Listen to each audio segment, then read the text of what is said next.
not going to cook. We are going to cook. So, today we are going to cook BLACKPINK Oreo mug cakes. So, without much delay, let us get started. So, for the ingredients for this recipe, we have here BLACKPINK Oreos. I'm a huge fan of BLACKPINK, so my mom bought me this. Then we have baking powder, cocoa powder, sugar, flour and milk.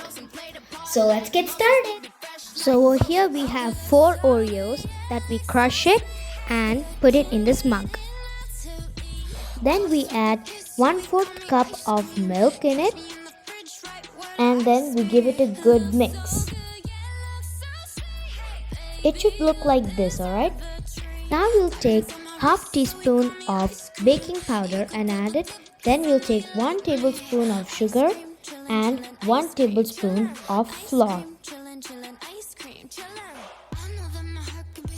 Then we will take 1 teaspoon of cocoa powder and add it to the mug. Then give it a good mix. We'll add 1 more Oreo in it.